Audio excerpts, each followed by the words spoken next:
de pensar no es sino un diálogo que el alma sostiene consigo mismo, interrogando y respondiendo, afirmando y negando. Somos de la Universidad Estatal Península de Santa Elena, carrera de Educación Básica. Mi nombre es Liz Matías. Tengo el honor de presentarles al grupo número 2, llamado Los Pensadores Inigualables, donde estaremos dando a conocer la unidad temática número 2, vista en el primer ciclo de la materia, del desarrollo del pensamiento, dirigida por la máster Liliana Vázquez. Integrantes del grupo son Ana Masculino, Angie Domínguez, Byron Tomalá, Damelin Asensio, Jair Mejillones, Jennifer Marín, Moisés Tomalá, Michelle Asensio, Estefanía Tomalá, Vanessa Clemente. Sin más que decir, espero y nuestra exposición sea de su agrado. Empecemos.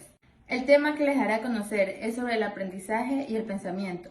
Es una de las metodologías activas más populares en el entorno educativo, gracias a su utilidad para incentivar en el alumnado la capacidad para efectuar un aprendizaje más consciente y profundo, que cambia la manera en la que aborda la información recibida.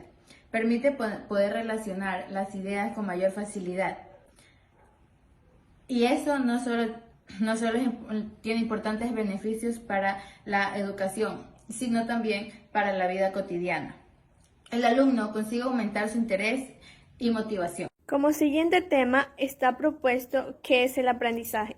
El aprendizaje hace referencia a los cambios en la capacidad humana, centrándose en la adquisición de habilidades y destrezas, teniendo como un resultado la experiencia, el razonamiento y la observación. En las personas el aprendizaje se puede definir como un proceso de cambio generado por la experiencia o situaciones que hemos vivido.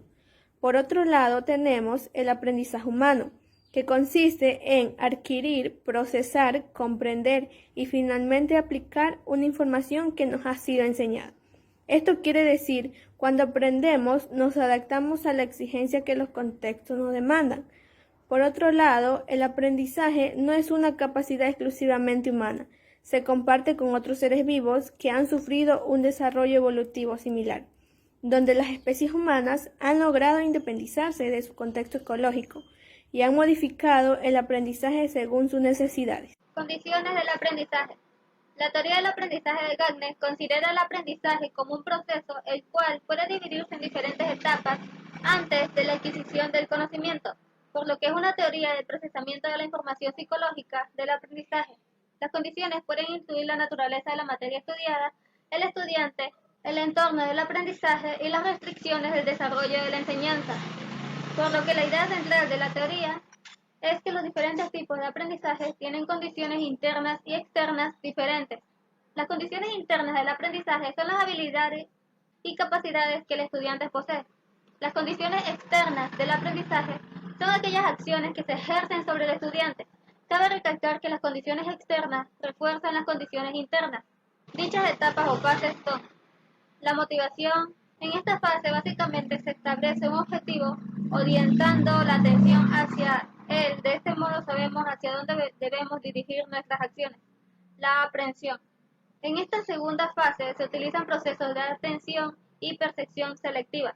La adquisición. Durante la tercera se produce la adquisición y la codificación de la información, recopilando los estímulos y tratando con ellos. Es la principal en el proceso del aprendizaje. La cuarta fase es la retención. Tras la adquisición y la información se procede a almacenarlo en la memoria. Quinta fase, la recuperación. Una vez retenida la información del aprendizaje, permanece en la memoria hasta que algún tipo de estímulo desencadena la necesidad de recuperarla. En esta situación nace el recuerdo de la información almacenada. Sexta fase, la generalización. Una parte muy importante del aprendizaje es la capacidad de generalizar la información. Teorías del aprendizaje. Explica cómo aprende el ser humano, sintetizando el conocimiento por diferentes autores. El conductismo, por Friedrich Skinner, afirma que a todo estímulo le sigue una respuesta basada en el ambiente en donde se encuentra el individuo. El constructivismo, por Jean Piaget, indica que el conocimiento es una construcción del ser humano como producto de la interacción en el entorno, o sea, son sus propias capacidades.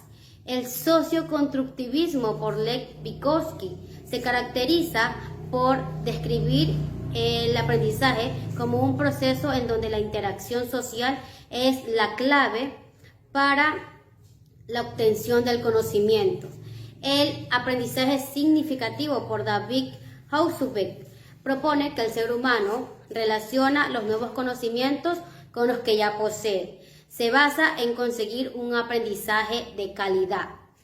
El aprendizaje social por Albert Bandura se obtiene como producto de procesos mentales y de las interacciones con el entorno. Al momento de nosotros socializar con otras personas, aprendemos y también damos a conocer nuestros conocimientos.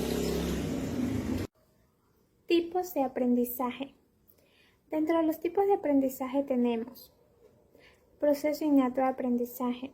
Es el aprendizaje natural e instintivo por medio de reflejos e impulsos genéticos. Aprendizaje por observación. Se considera que podemos aprender mediante la observación o imitación. Aprendizaje por modelamiento. Al igual que el aprendizaje por observación, se basa en la imitación. Aprendizaje por condicionamiento. Este es el proceso mediante el cual se efectúa un cambio en la conducta a través de la experiencia. Aprendizaje memorístico. Este es el que promueve la adquisición de nuevos conocimientos por medio de la retención y se caracteriza por la repetición constante. Aprendizaje repetitivo.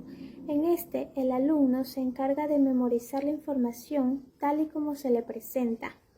Aprendizaje repetitivo. Se produce cuando se memoriza contenidos sin comprenderlos. Aprendizaje por descubrimiento. En este el alumno relaciona conceptos, busca conocimientos y asimila la información incorporándola a sus conocimientos previos. Aprendizaje significativo. Este relaciona conocimientos previos con los nuevos.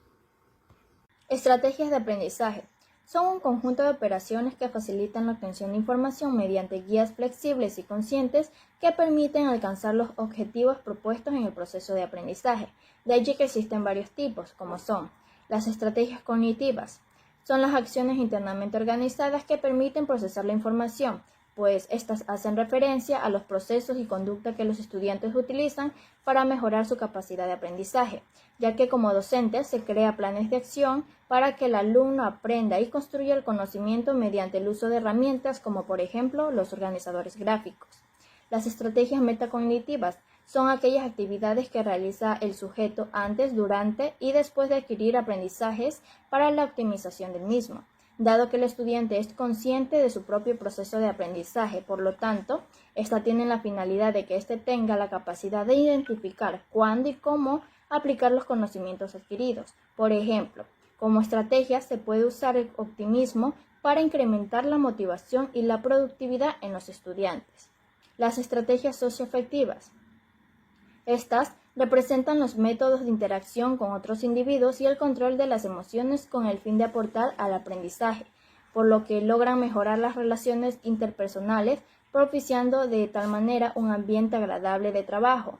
Un ejemplo de ello es la utilización de juegos lúdicos en el proceso de enseñanza. Estilos de aprendizaje. Los estilos de aprendizaje se definen como las distintas maneras en que un individuo puede aprender. En términos generales, los estilos de aprendizaje se emplean en el ámbito psicológico y educativo para referirse a la manera distintiva en que las personas pueden resolver problemas. Están los de según el tipo de inteligencia de Gardner, que son logístico-matemático, lingüístico-verbal, espacial, musical, interpersonal, intrapersonal y naturalista, según el cuadrante cerebral de Herman, los cuales son cortical izquierdo experto, límbico izquierdo organizador, límbico derecho comunicador y cortical derecho estratega.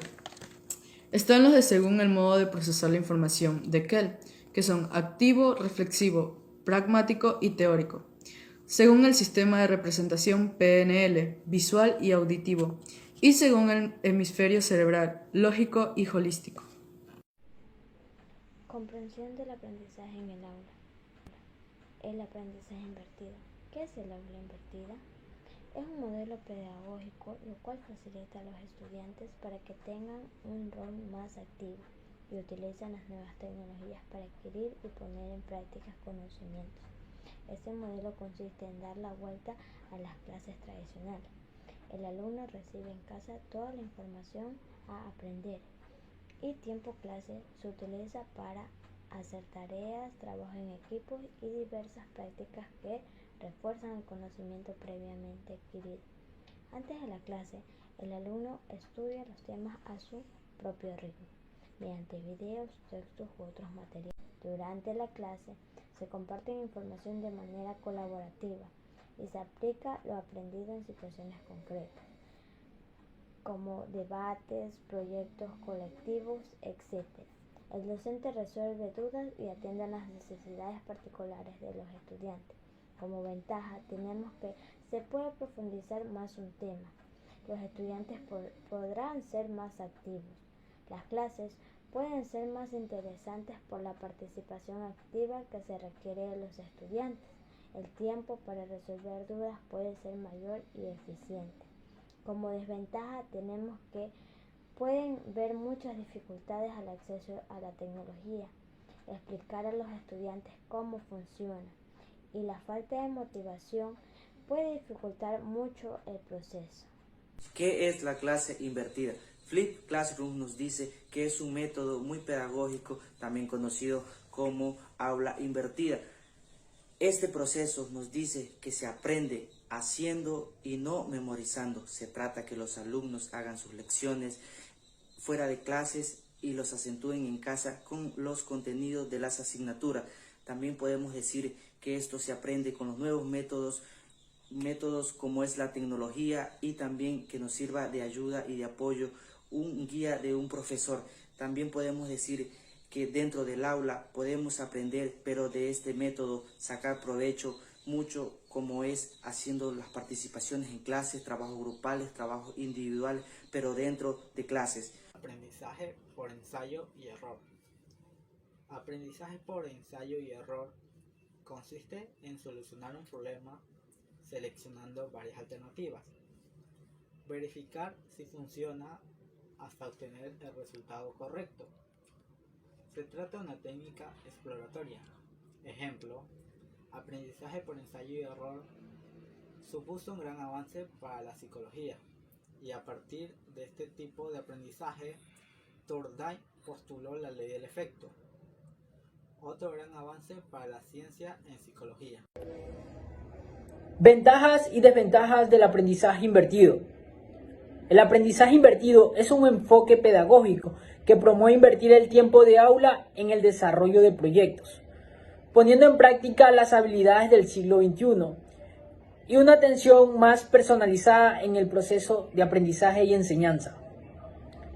Como ventaja de esta tenemos que se adapta al ritmo y necesidades, también mejora el ambiente de aprendizaje, incrementa la atención en clases, transforma la clase en un espacio de interactividad organizada, adopta el estilo de aprendizaje. Como desventaja tenemos que el docente debe dedicar más tiempo y conocimiento para mejorar su clase. También se enfoca más en los recursos que en la metodología. No toma en cuenta la carencia de los recursos tecnológicos. Y los estudiantes adquieren un rol pasivo en clases.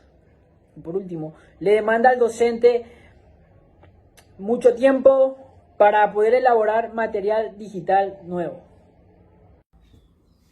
Nos despedimos con esta pequeña reflexión.